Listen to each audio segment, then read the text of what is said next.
감사합니다. 하나님 말씀 구약 성경 시편 126편이 되겠습니다. 구약 성경 898쪽 시편 126편 1절에서 6절까지 시편 126편 1절에서 6절까지 저와 여러분이 한 절씩 교독하시겠습니다.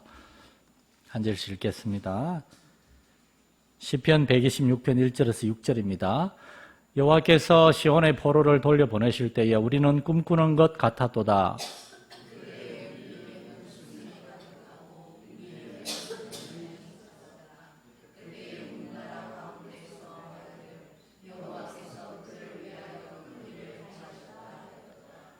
여호와께서 우리를 위하여 큰 일을 행하셨으니 우리는 기쁘도다.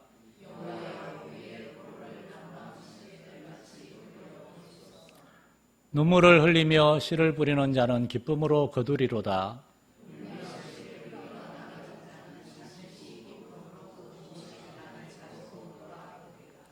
아멘. 교회 소식 잠깐 알려드리겠습니다. 우리 병건심과 신앙부흥을 위한 자율기도회 계속되고 있습니다.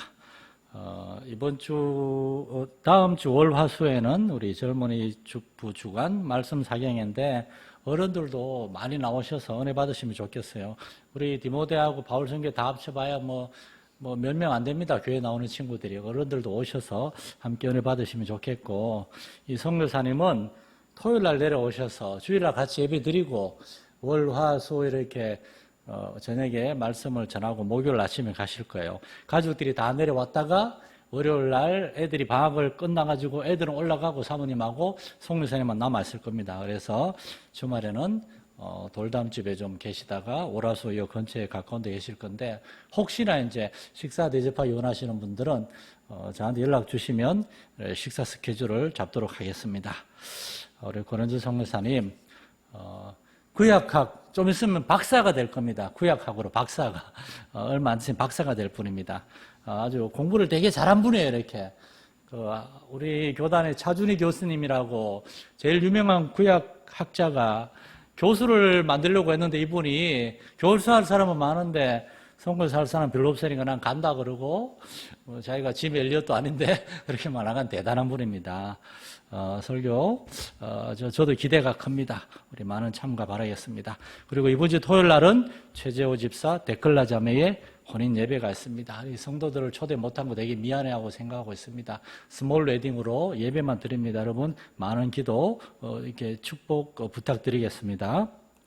그리고 우리 성도들을 위해서 계속해서 또 많은 기도 부탁드리겠습니다. 내일이 8월 15일 광복절입니다.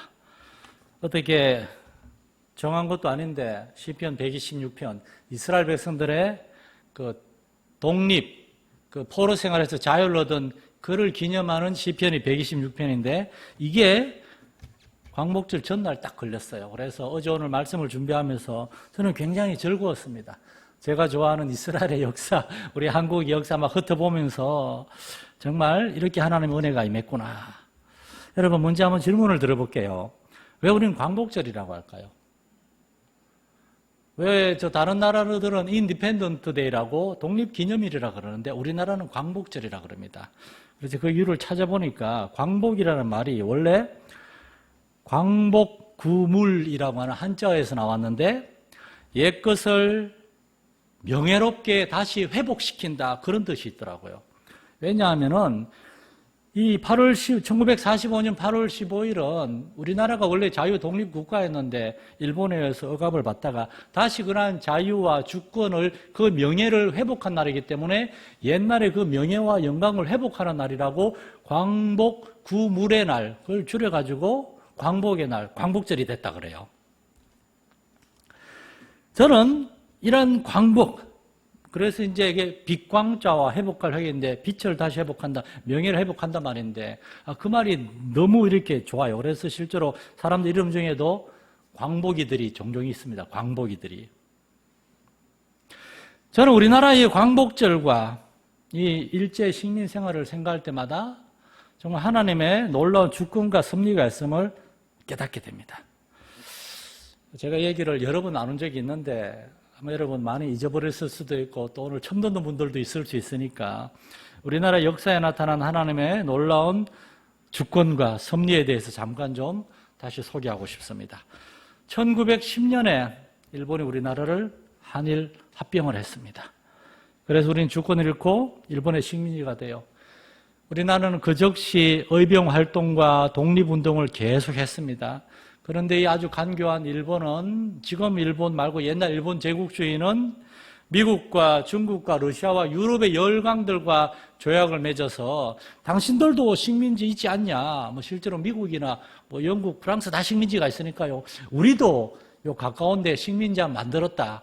이해해달라, 인정해달라. 다 인정해줬습니다. 일본에 우리 조선, 원래는 대한제국을 합병해서 식민 통치하는 걸 다 인정해줬어요. 그러니까 우리나라 독립하는 사람들이 밖에서 아무리 애를 써도 자기들도 다 식민지 갖고 있으니까 일본에 대해서 뭐라 그러지 못하는 거예요. 그런 식으로 20년, 30년이 지나면서 우리나라 사람들은 야, 이게 해방이 되겠나? 그러한 낙심과 좌절이 있었다 그럽니다. 1930년대가 넘어가면서는 거의 젊은이들은 자라는 아이들은 이미 그 20년 가까이 지났기 때문에 갓 태어나서 20살까지 일본의 식민 통치로 살았기 때문에 아이들이나 젊은이들은 일본의 식민 지배받는 걸 당연하게 생각하고 있었다 그래요. 그렇게 독립을 위한 눈물겨운 투쟁, 정말 외롭고 힘겨운 싸움이 거의 막 낙심과 실망으로 무너지고 있는 그때에 참으로 역사를 이끌어가는 주체는 사람이나 어떤 국가나 그런 게 아니라 하나님이시라는 걸 보여주는 엄청난 사건이 일어납니다. 1939년에 해방의 기운이 거의 사그라들고 모든 소망이 다 빛을 잃어가고 있을 때 갑자기 독일이라는 나라가 폴란드를 침공하면서 유럽 전쟁이 일어납니다. 그리고 독일이 이탈리아와 손을 잡고 유럽 전쟁을 하는데 독일과 이탈리아가 힘에 붙이니까 저기 아시아에 있는 비슷한 그러한 황제 중심의 제국주의적인 성격을 갖고 있던 일본이라는 나라와 손을 잡습니다. 그렇게 해서 1940년 9월 27일에 독일과 이탈리아와 일본이 삼국 동맹이라고 동맹을 맺고 군사적으로 서로 얼음에 처하면 도와주기로 했어요. 그렇게 해서 유럽 전쟁이 이제 독일과 이탈리아에 의한 유럽 전쟁과 일본에 의한 흔히 말하는 대동아 전쟁이라고 아시아권을 다 통일하겠다는 아시아 정복 전쟁이 합쳐져 가지고 이게 오늘날 우리가 알고 있는 제2차 세계대전으로 발전하게 됩니다. 그런데 이때 미국은 전쟁에 참여하지 않았어요. 미국은 저 바다 건너 자기들끼리 살고 있으니까 유럽 전쟁과 아시아 전쟁이지 미국은 상관없는 전쟁이었어요. 사실 미국은 이러한 전쟁을 통해서 무역의 특수를 보고 있었어요. 무기를 막 팔 수 있었으니까요. 그런데 1940년 9월 달에 일본이 전쟁에 참여한 뒤에 일본이 이 기회에 아시아 지역에서 미국의 영향력을 다 없애기 위해서, 왜냐하면 아시아 지역의 절반 가까이를 미국이 이렇게 또한 식민 통치를 하고 있었으니까요. 1941년 12월 7일 주일 아침에 일본은 태평양을 건너가서 하와이에 있는 진주만이라고 하는 곳에 미국의 태평양 함대가 있는데 거기를 공습을 합니다. 그러나 하루 동안에 2번의 공습으로 진주만에서 군인과 민간인들 2,500명이 목숨을 잃고 수만 명이 부상을 입었습니다. 아마도 세계 모든 나라들이 그런 질문을 했을지도 몰라요. 일본은 왜 갑자기 미국을 건드렸을까? 실제로 일본의 한 장교가 미국을 잘하는 일본 장교가 말리고 말렸대요. 그러다가 결국에 진주만 공습이 끝난 다음에 그 장교가 그런 말을 했다 그럽니다. 우리는 잠자는 사자의 코트를 건드렸다고. 그렇게 일본의 진주만 공습으로 그동안 독일, 이탈리아의 유럽 전쟁, 일본의 아시아 전쟁, 이걸 모른 척 눈 감고 있던 미국이 이 전쟁에 참가하게 됩니다. 그리고 미국은 유럽에도 군대를 파견해서 독일과 이탈리아하고도 싸웠는데 미국의 주된 타겟은 진주만을 공습한 일본이었어요. 그래서 미국 대부분의 미군들이 태평양 아시아 지역에서 일본과 싸웠다 그래요. 그러면서 미국은 그 당시에 막 개발되고 있던 새로운 어떤 원소를 중심으로 한 신무기 개발을 시작하는데 이 신무기 개발에 있어서도 하나님의 놀라운 섭리가 있어요. 아마 여러분 오늘 처음 들어보신 얘기일 거예요. 여러분, 왜 미국은 원자폭탄, 나중에 원자폭탄이라고 알려진 이 신무기를 독일이나 이탈리아가 아니고 일본에만 2개나 떨어뜨렸을까요? 세계전쟁에 독일, 이탈리아, 일본이 참여했는데 미국은 원자폭탄을 일본에만 2개를 떨어뜨렸어요. 그 이유는 바로 하나님의 시간, 하나님의 타이밍입니다. 미국이 핵무기 개발을 시작한 것은 1942년, 작년에 오펜하이머인가 무슨 영화가 있었죠? 거기에서 오펜하이머라는 과학자를 중심으로 1942년 5월 달에 핵무기 개발을 시작했어요. 그전에는 핵무기가 아니고 이것은 하나의 산업용 에너지 자원으로 개발되던 것을 무기로 만드는 과정이 3년이 걸렸어요. 그래서 1942년에 시작된 핵무기 개발이 1945년 7월에 끝이 나가지고 7월 16일에 처음으로 미국 뉴멕시코라고 하는 사막에서 원자폭탄을 떨어뜨리는 실험을 했습니다. 그런데 1945년 7월에 이미 독일과 이탈리아는 항복을 했어요. 이탈리아는 1943년에 그 무솔리니라고 하는 그 이탈리아의 독재자가 죽으면서 바로 연합군에 항복했고, 독일은 1945년 4월 달에 아돌프 히틀러라고 하는 독일의 그 독재자가 자살하면서 항복을 하고, 1945년 7월 16일에 원자폭탄이 실험적으로 실험 투하를 하고 원자폭탄 개발이 완성됐을 때 제2차 세계대전에 남아있던 적국은 일본 하나밖에 없었습니다. 그래서 원자폭탄은 마지막까지 항복하지 않고 아시아 태평양 지역을 장악하고 있던 일본의 한가운데, 일본에서 제일 군수 공장이 많은 히로시마에 1945년 8월 6일에, 그리고 그 다음으로 큰 군수공업지대인 나카사키라고 하는 곳에 8월 9일에 원자폭탄 2대가 떨어졌고, 그때 수십만 명이 목숨을 잃고, 지금도 일본은 원폭에 그 피해를 입은 사람들이 아직도 있죠. 원자폭탄이 개발된 후로 지금까지 80년이 지났는데 전 세계 그 어떤 나라 중에서도 원자폭탄 공격을 받은 나라는 일본밖에 없습니다. 너무나 주관적인 해석이라고 할 수도 있지만, 이게 유튜브 올라가니까 좀 조심스러워 얘기긴 하지만은, 하나님께서 36년이나 우리나라를 식민 통치하고 우리나라를 옥죄었던 일본에 우리를 대신해서 마치 이렇게 큰 징계라도 내리는 것 같은 그런 마음이 저는 들어요. 철저하게 이건 제 개인적인 생각입니다만, 원폭이 투하되고 난 다음 일주일도 안 돼서 일본 천황은 전쟁 패배와 항복을 선언하고, 그리고 바로 그날 1945년 8월 15일에 일본의 모든 식민지 국가들은 해방을 맞이하게 됩니다. 실제로 제가 어떤 역사 기록에 봤는데, 그날도 일본 순사 눈을 피해가지고 저기 구세에 가서 어떤 과일밭에서 이렇게 과일 따고 있던 할아버지는 막 사람들이 함성을 질러가지고 무슨 일인가 나왔대요. 그러니까 할아버지, 일본 순사들 다 도망갔어요. 해방이에요, 해방. 몰랐대요. 왜냐? 너무나 갑작스러운 자유였으니까. 모든 독립을 염원하는 우리 국민들이나 해외에서 독립운동하는 독립투사들도 다 포기하고 있는 그때에 1941년 12월에 일본이 진주만을 공습함으로 미국이 전쟁에 참여하고, 그때부터 정확하게 4년 만에 일본이 패망하고 우리나라는 독립을 얻게 됩니다. 저는 해마다 광복절이 다가오면 하나님에 대해서 이 사실을 다시 생각하게 됩니다. 하나님은 저 한 사람의 하나님일 뿐만 아니라 우리 교회의 하나님일 뿐만 아니라 하나님은 참으로 온 세상의 모든 역사를 주관하고 다스리는 만왕의 왕이라는 사실을 저는 다시금 깨닫게 됩니다. 여러분, 오늘 보면 1절에 보면은 이런 말이 나와요. 여호와께서 시온의 포로를 돌려보내실 때에 우리는 꿈꾸는 것 같았도다. 무슨 말인가 하면은 마치 1945년 8월 15일에 밭에서 몰래 농사 짓던 그러한 사람들이 갑자기 우리나라가 해방이 되었다는 소식을 접한 것처럼 전혀 상상도 못하던 일이 갑자기 일어난 거예요. 꿈이라는 게 뭡니까? 정말 마음에 소망하는데 현실에서 경험하지 못하고 밤에 꿈을 꾸다가 조금 경험하는 거, 밤에 꿈꾸다가 그냥 우리가 회사 사장이 되기도 하고 이렇게 막 멋진 차를 굴리기도 하고, 꿈꾸면 우리가 꿈꾸는 그런 현실에서 잘 이루어질 수 없는 일들이 우리가 그런 걸 꿈에 경험하기도 하잖아요. 해방이 그런 것이었어요.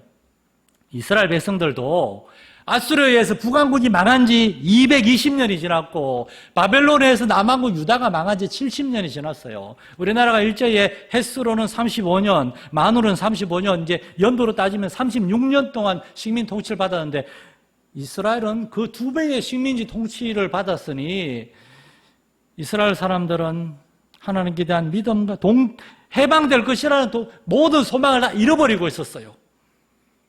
그런데 하나님께서 어느 날 갑자기 무슨 일을 행하시는가 하면 바벨론이라고 하는 이스라엘의 원수국가 바벨론이 갑자기 옆에서 일어난 바하사, 세상 역사에서는 페르시아하고 하는 나라하고 전쟁을 했는데 바벨론이 그 엄청난 강대국이 졌어요.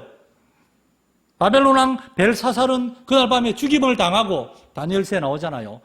바하사 왕 고레스가 바벨론을 다 점령합니다. 그리고 바하사 왕, 페르시아 왕 고레스가 이 바벨론 지역을 다 점령하고 난 다음에 제일 처음으로 내린 칙령이 뭔가 하면은 역대하 36장 22절에 바하사 왕 고레스 왕 원년에 여호와께서 예레미야 입으로 하신 말씀을 이루시려고 여호와께서 바하사 고레스 왕의 마음을 감동시키심에 그가 온 나라에 공포하고 조서를 내려 이르되 바하사 왕 고레스가 이같이 말하노니 하늘에 계신 여호와께서 세상 만국을 내게 주셨고 나에게 명령하여 유다 예루살렘의 성전을 건축하라 하셨으니 너희 중에 그의 백성된 자는 다 올라갈지어다. 그래서 시인은 이것을 오늘 본문 1절에 보면 바하사 왕 고레스가 우리를 돌려보낼 때라고 하지 않고 여호와께서 시온의 포로를 돌려보내실 때 마치 꿈꾸는 것 같았도다. 갑자기 꿈꾸던 일이 확 일어난 거예요. 70년 전 유대가 망할 때 예레미야 선지자가 포로로 끌려가는 이스라엘 백성들을 보면서 눈물로 예언을 했습니다. 여러분 70년입니다. 70년 동안에 이 땅은 황폐하지만 안식을 누릴 것이고 우리는 포로로 있지만 70년 지나면 반드시 돌아올 겁니다. 그 기억하는 사람들 거의 없었습니다. 그러나 에스겔과 같은 사람들, 다니엘과 같은 사람들, 참으로 포로된 땅에서도 믿음을 지켰던 아주 소수의 사람들이 믿음을 지키면서 기도하고 기다렸는데 도무지 세상 돌아가는 역사를 보면은 해방될 것 같지 않았는데 갑자기 어느 날 고레스 왕의 칙령으로 말미암아 이스라엘이 자유를 얻게 된 거예요. 그래서 이스라엘 백성들은 웃으면서 찬양하면서 바리바리 싸들고 바벨론 땅에서 이스라엘 땅까지 걸어가면 2달이 걸립니다. 그 2달의 긴 여행을 시작해서 이스라엘 땅으로 온 겁니다. 여러분, 이스라엘 백성들은 처음에는 우리나라가 언젠가 독립이 되겠지 꿈을 꿨을 거예요. 그러나 시간이 지나면서 꿈을 그냥 잊어버렸을 거예요, 아마. 여러분, 우리도 마찬가지입니다. 많은 사람들이 처음에 꿈을 꾸지만은 시간이 지나면 잊어버립니다. 꿈이란 무엇입니까? 지금은 이루어지지 않았으나 언젠가 꼭 이렇게 됐으면 좋겠다 하는 우리의 간절한 기대와 소망들을 꿈이라 그래요. 세상 사람들이 다 꿈을 꿔요. 그러나 그 사람들은 세상의 꿈을 꿉니다. 하나님을 믿는 사람들에게는 하나님이 주시는 꿈이 있어요. 하나님이 주시는 꿈. 여러분에게는 어떤 꿈이 있습니까? 만약 여러분이 세상의 꿈이 아니라 사람의 꿈이 아니라 하나님의 꿈을 꾸는 사람들이라면은 그리고 그 꿈을 붙들고 계속해서 기도하고 기다리는 사람들이라면 반드시 하나님의 때에 하나님이 그 꿈을 이루어주는 줄을 믿으시기 바랍니다, 여러분. 제가 이 말씀을 준비하면서 제가 처음에 목회를 시작할 때, 선교사로 나갈 때 한국의 선교지향적인 교회를 내가 세우리라 꿈꾸며 들어왔을 때, 마산 땅에 내려올 때 말씀이 이끄시는, 저는 마산에 내려와서 설교를 준비하기가 아니고 서울에서 저는 어디든 내가 담임 목사로 가면 이 말씀을 전하겠다, 그런 꿈을 가지고 그 말씀을 준비했는데 마산에 와서 우리 교회에서 그 말씀을 전한 겁니다. 저의 꿈은 하나님의 말씀이었어요. 하나님의 말씀. 하나님의 말씀에 하면은 하나님이 세상을 창조하시고 하나님이 다스리시고 하나님이 우리에게 독생자를 주심으로 우리를 사시고 우리에게 새로운 생명, 새로운 삶을 주셨어요. 그래서 우리는 대한민국 국민이지만 그냥 이 세상 나라에 속한 사람들만이 아니라 하나님 나라에 속한 사람들이고 하나님 나라의 자녀이기 때문에 나는 하나님의 나라를 세워나가는데 나는 하나님의 말씀을 연구하고 그것을 준행하고 전하는 사람이 되겠다. 그게 제 꿈이었어요. 저는 한 번도 큰 교회를 세우겠다 그런 꿈을 꾼 적이 없습니다. 저는 한 번도 정말 설교 잘하는 사람이 되겠다 그런 걸 꿈꾼 적도 없어요. 여러분 안 믿으실지 모르지만 저는 설교 잘하는 사람이 되는 그 꿈을 꾼 적이 없어요. 저는 하나님의 말씀을 있는 그대로 전하고, 제가 하나님의 말씀을 전할 때에 말씀의 영이신 성령님이 기뻐하심으로 성도들의 심령 가운데 역사하시는 거, 그런 걸 꿈꿨어요. 물론 목회하다 보면은 저도 동기나 본질이 흔들릴 때도 있었죠. 그래서 우리의 꿈은 점검을 받아야 됩니다. 우리의 꿈은 내가 꿈꾸는 것, 내가 소망하는 것, 내가 정말 바라고 원하는 게 무언가, 혹시나 나 자신의 인간적이고 세상적인 그런 동기에 기초한 그런 꿈은 아닌지, 나는 하나님의 나라와 하나님의 의, 하나님의 영광을 위한 하나님의 꿈을 꾸고 있는지 점검해야 됩니다. 꿈은 우리가 어떤 사람인지를 보여주는 거울이 되기도 해요. 우리가 서로 이제 삶을 나누면서 어쩌다 이제 꿈에 대해서 나누면은 누군가의 꿈에 대해서 어떤 사람의 소망에 대해서 들으면은 아, 이분이 어떤 가치관을 가지고 어떤 신앙관을 가지고 어떤 인생관을 가지고 살아가는지 조금은 짐작할 수도 있어요. 사울이라고 하는 젊은이는 예루살렘에 공부하러 와서, 부모님이 부자였어요. 돈을 대줘서 공부하러 와서 거기에서 율법을 배워서 젊은 유대인 학자가 되었습니다. 그리고 바리새파라고 하는 그러한 꽤 사람들이 알아주는 엘리트 집단에 거기에도 속하게 되었어요. 이 젊은이의 꿈은 이제 장차 최고의 율법학자가 되어서 나라 잃은 로마에서 식민 지배를 받는 이스라엘 땅에서 가장 높은 지도자들의 모임인 사내들인 공의회의 회원이 되는 것이었습니다. 오늘날 세상적인 표현으로 하면은 뭐 우리 교단 총회장이 되는 거, 뭐 이런 꿈, 더 세속적으로 뭐 그런 꿈이 있었어요. 이 꿈을 통해서 사울이라고 하는 사람은 이 땅 가운데서 자신이 가장 높은 자리에, 명예로운 자리에 올라가고 싶었어요. 이 사람은 그만큼 똑똑하고 능력 있는 사람이었어요. 그러나 이 사람은 자기 자신의 명예, 자기 자신의 영광을 취하는 데 관심이 더 많은 사람이었습니다. 그 꿈을 이루기 위해서 이 젊은이는 수단과 방법을 가리지 않는 그러한 잔인한 젊은이였어요. 그의 유대교 신앙이나 해박한 율법 지식, 하나님에 대한 신앙도 사실은 그의 자신의 그 꿈을 이루기 위한 수단이요 도구에 불과했습니다. 자신이 하나님을 섬기는 것이 아니라 하나님이 자신의 꿈을 이루어주는 분이 되어야만 했어요. 그러다가 이 젊은이가 예수님을 만났습니다.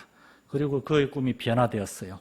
그런 예수님을 알게 되었고, 하나님의 아들이 하늘 영광의 보좌를 부리고 이 땅에 오셨다는 사실을 알게 되었을 때 자신은 예수님과 전혀 다른 길을 가고 있다는 걸 알게 되었어요. 그리고 그는 자신도 예수님의 길을 따라서 하나님의 구원의 은혜의 복음을 증거하는 일을 마치는데 자신의 삶과 생명을 다 드리기로 하게 됩니다. 자신의 꿈이 아니라 하나님의 꿈을 발견하게 된 거죠.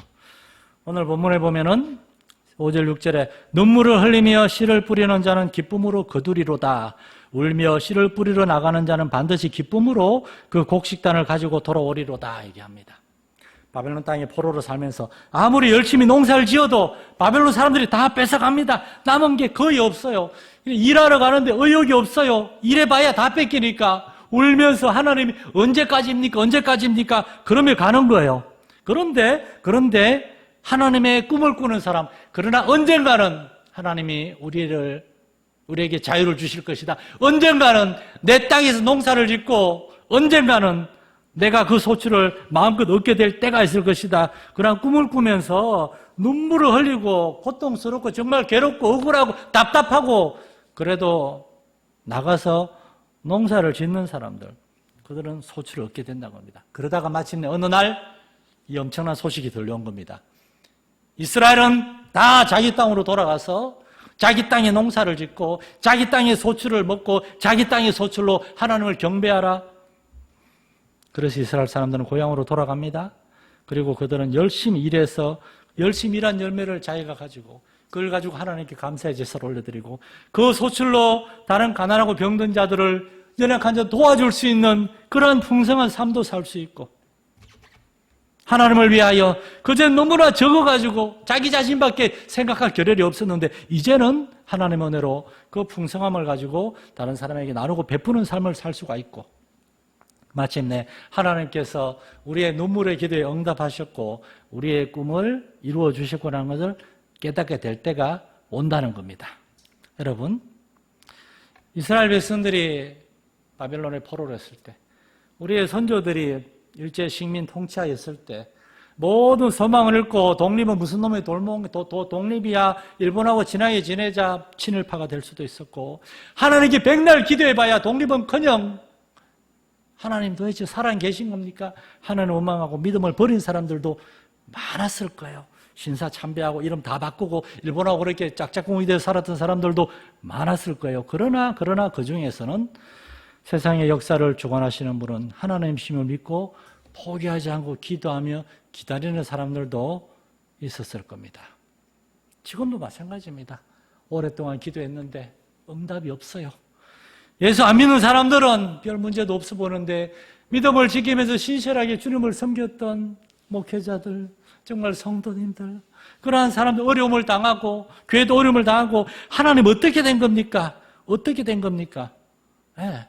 그 시련의 때에 그 사망의 엄청난 골짜기에서 하나님이 자꾸 그런 질문을 하는 것이 아니라, 그것도 하나님이 떠다냈음을 믿고 하나님께 포기하지 않고 울더라도 우리는 울 수 있습니다. 울어야 될 때 울어야 됩니다. 하나님 앞에서 울면서 서러워하되 그러나 포기하지는 않으면서, 지금 울면서 기도하는 자, 지금 눈물로 수고하는 자는 때가 되면 반드시 응답해 주시리라는 그러한 믿음으로 하나님께 기도하고 나가는 사람에게 하나님이 반드시 응답해 주실 것입니다. 얼마 전에 작곡한 어떤 분이 만든 시가 있습니다. 긴 밤을 지새우고 풀잎마다 맺힌 진주보다 더 고운 아침 이슬처럼 내 마음의 서름이 알알이 맺힐 때 나는 아침 동산에 올라서 작은 미소를 띄운다. 정말 신앙생활 하다 보면은 정말 서럽고 답답하고 속상하고 그럴 때가 있죠. 그래도 이 밤은 지나고 아침이면은 해가 다시 떠오르고 그 찬란한 태양이 떠오르면서 우리에게 마치 하나님이 세상을 창조하시고 다스린다, 하나님이 너의 삶을 지키고 계신다, 그렇게 말씀하시는 것 같지 않습니까? 그 해님을 바라보면서 우리도 이른 아침에 하나님 앞에 우리에게 새 생명을 주시고 새로운 삶을 주신 하나님께 감사함으로 기도하고 오늘 하루를 계속 울면서 보내는 것이 아니라 하나님 앞에서 기뻐하면서 하나님이 주신 시간을 힘차게 살아갈 수 있는 저와 여러분이 되고 우리 성도들이 될 수 있기를 간절히 소망합니다. 하나님 아버지, 역사를 주관하신 하나님, 세상의 역사도 하나님이 주관하십니다. 우리 한 사람 한 사람의 삶도 하나님이 주관하십니다. 지금의 눈물을 흘리며 씨를 뿌려야만 하는 그런 힘들고 수고스러운 삶의 여건에서도 우리 교회가, 우리 성도들이 하나님께 소망을 두고 기도하게 하여 주옵소서. 꿈을 포기하지 않게 하여 주옵소서. 하나님의 꿈을 꾸며 지금 우리가 감당해야 될 그 사명을 감당할 때 주님 영광 받으시고 주님 마침내 우리의 삶을 회복시켜 주시고 응답하심으로 하나님 참으로 우리의 기도에 응답하신 하나님이심을 보여주시옵소서. 이 밤에도 기도합니다. 병든 자를 위해 기도합니다. 여러 가정에 있는 사람을 위해 기도합니다. 우리 성도들을 위해 기도하고 주의 교회를 위해 기도하고 우리의 인생을 위해 기도합니다. 하나님 응답하여 주옵소서. 하나님이 역사하여 주옵소서. 우리 주 예수님의 이름으로 기도드립니다. 아멘. 이 밤에도 우리 병든 자를 위해서, 어려움 당한 성도들을 위해서 소망을 잃지 않고 믿음을 잃지 않고 눈물로 기도함으로 응답하는 역사가 있게 해달라고 우리 교회를 위해, 성도들을 위해 우리 개인의 기도 제목 놓고 자유롭게 기도하겠습니다. 살아계신 하나님 아버지, 이 땅의 역사 가운데 하나님의 놀라운 그런 생명을 보여줍니다. 하나님은 그렇게 역사를 주관하시고 이 나라 이 민족을 지켜보아 주셨고 여기까지 인도해 주셨습니다. 그 하나님이 우리 마산 열린 교회에도 하나님의 꿈과 하나님의 비전을 가지고 여기까지 인도해 주신 줄 믿습니다. 그런 하나님을 신뢰하고 우리 교회 성도들 깨어서 기도하며 하나님 앞에서 꿈을 꾸게 하여 주시옵소서. 비전을 가지고 하나님께 엎드리게 하여 주옵소서. 우리의 삶 가운데 크고 작은 어려움이 있습니다. 하나님이여, 질병의 문제, 물질의 문제, 또 하나님이여 직장의 문제, 인생의 문제, 크고 작은 문제들, 장애물로 생각되는 것들, 그러나 그런 것들이 다 하나님의 연단의 통로이고 축복의 통로임을 알게 하여 주옵소서. 참고 인내하게 하여 주옵소서. 한난을 인내는 연단은 소망을 낳는 이 놀라운 하나님의 이 말씀을 깨닫고 지금 참고 인내하게 하여 주옵소서. 믿음으로 기도함으로 응답받게 하여 주옵소서. 응답받게 하여 주옵소서. 우리의 기도를 들으시고 일하여 주시옵소서. 역사하여 주시옵소서.